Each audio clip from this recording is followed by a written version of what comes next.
کلام مقدس قرآن عہد نامہ میں سے احبار کی کتاب اس کا 27واں اور آخری باب، خداوند کے لیے نذرانوں کے بارے میں قوانین۔ خداوند نے موسیٰ سے کہا کہ بنی اسرائیل سے کہہ کہ جب کوئی شخص اپنی منت پوری کرنے لگے تو منت کے آدمی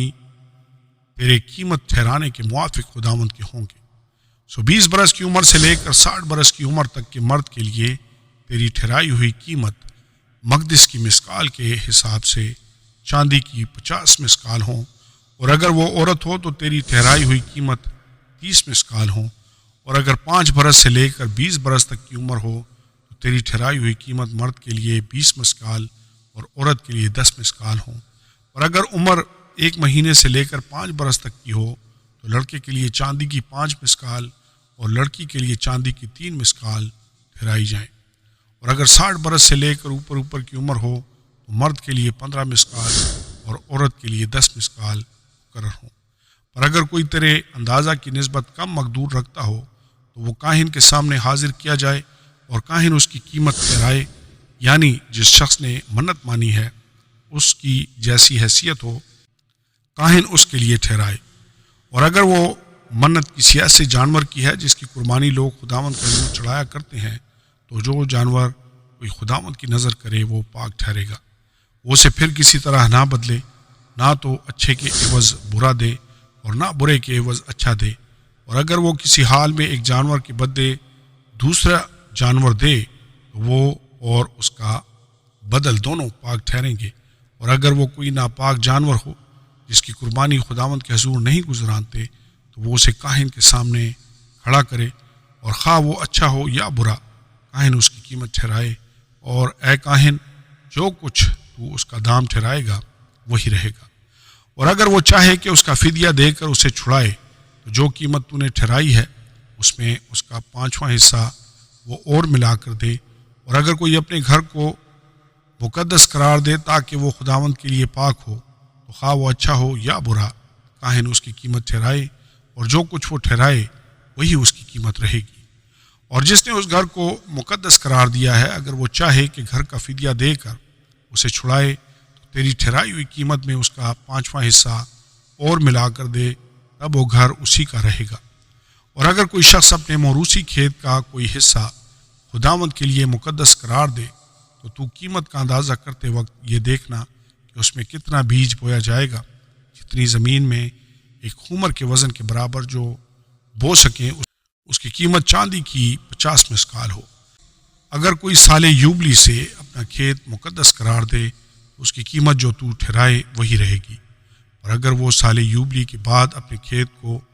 مقدس قرار دے تو جتنے برس دوسرے سال یوبلی کے باقی ہوں انہی کے مطابق کاہن اس کے لیے روپے کا حساب کرے، اور جتنا حساب میں آئے اتنا تیری ٹھہرائی ہوئی قیمت سے کم کیا جائے۔ اور اگر وہ جس نے اس کھیت کو مقدس قرار دیا ہے یہ چاہے کہ اس کا فدیہ دے کر اسے چھڑائے تو وہ تیری ٹھہرائی ہوئی قیمت کا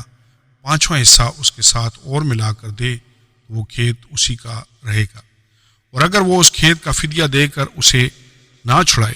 یا کسی دوسرے شخص کے ہاتھ اسے بیچ دے تو پھر وہ کھیت کبھی نہ چھڑایا جائے، بلکہ وہ کھیت جب سال یوبلی میں چھوٹے تو وقف کیے ہوئے کھیت کی طرح وہ خداوند کے لیے مقدس ہوگا اور کاہن کی ملکیت ٹھہرے گا۔ اور اگر کوئی شخص کسی خریدے ہوئے کھیت کو جو اس کا موروثی نہیں خداوند کے لیے مقدس قرار دے تو کاہن جتنے برس دوسرے سال یوبلی کے باقی ہوں ان کے مطابق تیری ٹھہرائی ہوئی قیمت کا حساب اس کے لیے کرے، اور اسی دن تیری ٹھہرائی ہوئی قیمت کو خداوند کے لیے مقدس جان کر دے دے، اور سال یوبلی میں وہ کھیت اسی کو واپس ہو جائے جس سے وہ خریدا گیا تھا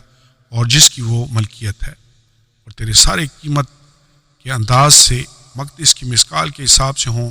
اور ایک مسکال 20 جیراہ کا ہو۔ اور فقط چوپایوں کے پہلوٹوں کو جو پہلوٹے ہونے کی وجہ سے خداوند کے ٹھہر چکے ہیں کوئی شخص مقدس قرار نہ دے، خواہ وہ بیل ہو یا بھیڑ بکری، وہ تو خداوند ہی کا ہے۔ پر اگر وہ کسی ناپاک جانور کا پہلوٹا ہو تو وہ شخص تیری ٹھہرائی ہوئی قیمت کا 5واں حصہ قیمت میں اور ملا کر اس کا فدیہ دے اور اسے چھڑائے، اور اگر اس کا فدیہ نہ دیا جائے تو وہ تیری ٹھہرائی ہوئی قیمت پر بیچا جائے۔ تو بھی کوئی مخصوص کی ہوئی چیز جسے کوئی شخص اپنے سارے مال میں سے خداوند کے لیے مخصوص کرے، خواہ وہ اس کا آدمی یا جانور یا موروثی زمین ہو، بیچی نہ جائے اور اس کا فدیہ دیا جائے۔ ہر ایک مخصوص کی ہوئی چیز خداوند کے لیے نہایت پاک ہے۔ اگر آدمیوں میں سے کوئی مخصوص کیا جائے، اس کا فدیہ نہ دیا جائے، وہ ضرور جان سے مارا جائے۔ اور زمین کی پیداوار کی ساری دہیکی، خواہ وہ زمین کے بیج کی یا درخت کے پھل کی ہو، خداوند کی ہے اور خداوند کے لیے پاک ہے۔ اور اگر کوئی اپنی دہیکی میں سے کچھ چھڑانا چاہے تو وہ اس کا 5واں حصہ اس میں اور ملا کر اسے چھڑائے، اور گائے بیل اور بھیڑ بکری یا جو جانور چرواہے کی لاٹھی کے نیچے گزرتا ہو، ان کی دہیکی یعنی 10 پیچھے ایک جانور خداوند کے لیے پاک ٹھہرے۔ کوئی اس کی دیکھ بھال نہ کرے کہ وہ اچھا ہے یا برا ہے، نہ اسے بدلے، اور اگر کہیں اسے بدلے وہ اصل اور بدل دونوں کے دونوں مقدس ٹھہرے، اور اس کا فدیہ بھی نہ دیا جائے۔ جو احکام خداوند نے کوہ سینا پر بنی اسرائیل کے لیے موسیٰ کو دیے وہ یہی ہیں۔ آمین اور آمین۔